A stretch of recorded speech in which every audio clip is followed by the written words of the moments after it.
Here's a very good example of how things can change.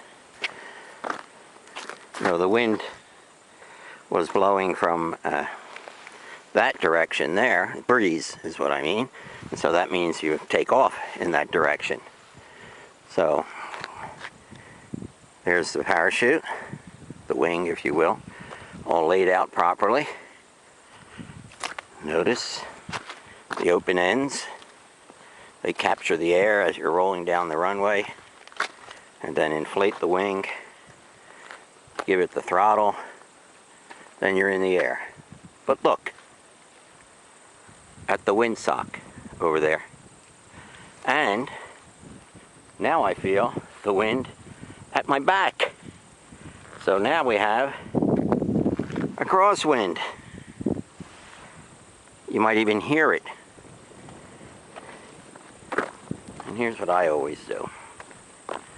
I look at the trees, I look at the windsock, I check my level of bravery and or stupidity.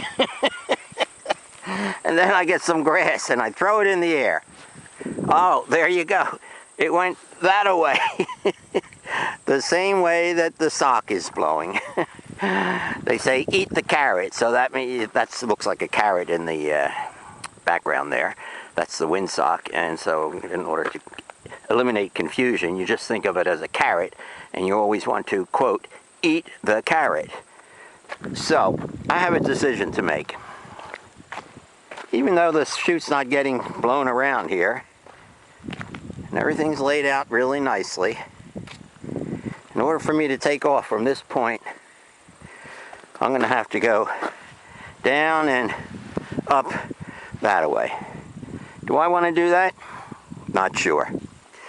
It's always best to take off with the wind in your face.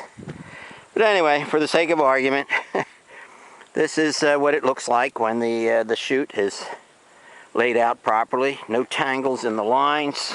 There's a little tangle there.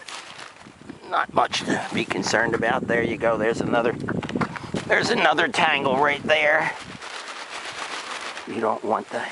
Oh, there you go. Now the wind is blowing from my back. So, what's that tell you, folks? That means if I'm going to fly off of this runway within the next few minutes or seconds, I'm going to have to go all the way. I'm going to have to fold this thing up and go all the way down there, and then take off. Do I want to do that? Not particularly. And so, in a situation like this, I'm going to be a little prudent, and I'm going to fold up the chute, stuff it in the bag, bring the machine over to where the hangars are over there, and call it, well, somewhat of an afternoon, because the winds are, quote, light, but the key question is they're variable. They're switching direction periodically.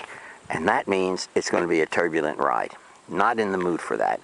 So anyway, this is an old runway that nobody takes care of, but it's a nice crosswind runway because the main runway is right out there. It runs all the way down there. I think it's roughly 4,200 feet.